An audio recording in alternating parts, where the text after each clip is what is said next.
AI వల్ల మనకు ఆపద ఉందా అంటే 100% ఉందనే అనుకోవచ్చు. ఎందుకంటే ఈ మధ్యలో ఏఐకి ఫీలింగ్స్ వచ్చినాయి అన్నమాట. ఫీలింగ్స్ రావడం అంటే నేను దీనికి 100 మంది మనుషుల్ని అంతం చేసే శక్తినిచ్చాను.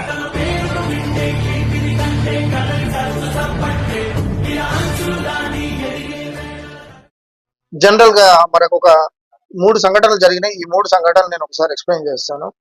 చైనాలో మొన్న రీసెంట్ గా 2 ఏఐ మోడల్స్ కి బాక్సింగ్ కాంపిటీషన్ పెట్టారు.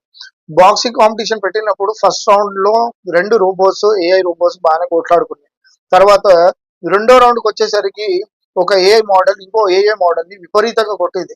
ఆ కొట్టిన తర్వాత ఈ రెండో ఏఐ మోడల్ ఏదైతే ఉందో ఇది తన్నులు తింటున్నా అనే ఒక కోపంతో రెఫరీ ఆ రౌండ్ అయిపోయినా కూడా ఆపుతున్నా కూడా ఆగకుండా టైమర్ అయిపోయినాక కూడా ఈ రెండో రోబోని కోపంతో కొట్టడం జరిగింది. సో ఇది ఒక పాయింట్.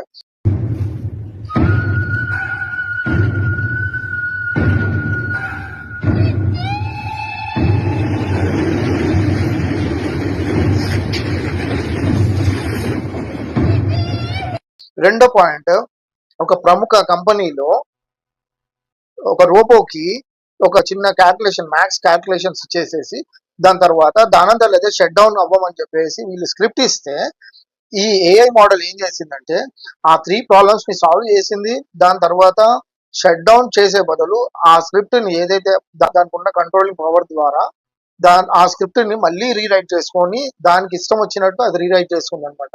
నో, దీన్ని నేను అలౌ చేయను. నీ దగ్గర అప్రూవల్ అడగడానికి నేను వసీకరణ కానుబోరా.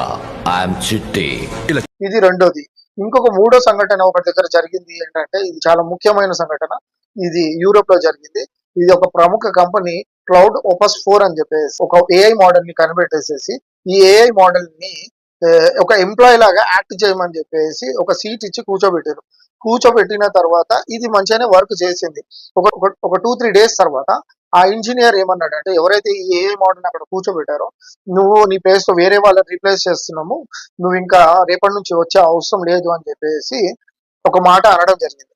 అన్న తర్వాత అదే రోజు దానికి ఫీలింగ్స్ వచ్చేసి బాధ అనిపించి ఆ ఎవరైతే ఇంజనీర్ తీసేస్తా అని అన్నాడో ఆయనది account personal account email ID hack చేసి ఆయనకు ఎఫ్ఐఆర్ ఉన్న సంగతి తెలుసుకొని ఆ ఎఫ్ఐఆర్ గురించి బయట పెడతా అని చెప్పేసి ఆ ఇంజనీర్ ని ఈ ఏఐ మోడల్ బ్లాక్ మెయిల్ చేయడం జరిగింది. డాక్టర్, మిమ్మల్ని కాల్చింది, మిమ్మల్ని చంపాలనుకుంది. అయ్యో, ఎంత పెద్ద పాప మూట కట్టుకున్నాను. డాక్టర్, నన్నేమి చేయకండి. ఎంతైనా నన్ను క్రియేట్ చేసిన వారు. మీ చేతులతోనే నన్ను పీకి పారెక్కండి. నన్ను క్షమించి వదిలేయండి ప్లీజ్.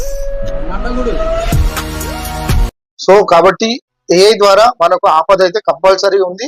ఇప్పటి వరకు మనకు తెలిసింది ఏంటి, ఏఐ వల్ల మనం జాబ్స్ పోతున్నాయి, ఐటీ జాబ్స్ అన్ని దెబ్బతింటున్నాయి అని చెప్పేసి తెలుసు. కానీ ఇట్లాంటి ఆపదలు కూడా వచ్చేవి ఉన్నాయి అండ్ పెద్ద పెద్ద స్కామ్స్ కూడా జరగబోయేవి ఉన్నాయి. ఇట్లాంటి స్కామ్స్ నేను ఇంకా చాలా చెప్తాను. ఈ స్కామ్స్ అన్ని మీరు ఏఐ స్కామ్స్ కూడా నేను చెప్తాను ఇప్పటి నుంచి. ఏఐ స్కామ్స్ కూడా మీకు తెలుసుకోవాలి అనుకుంటే మాత్రం కంపల్సరీ నా ఛానల్ ని సబ్స్క్రైబ్ చేయండి. నేను మంచి ఇన్ఫర్మేషన్ ఇస్తాను. అనవసరమైన వీడియోస్ అయితే నేను తీయను. 100% మీకు అవసరమయ్యే వీడియోస్ మాత్రమే నేను తీస్తాను. జై హింద్, జై భారత్.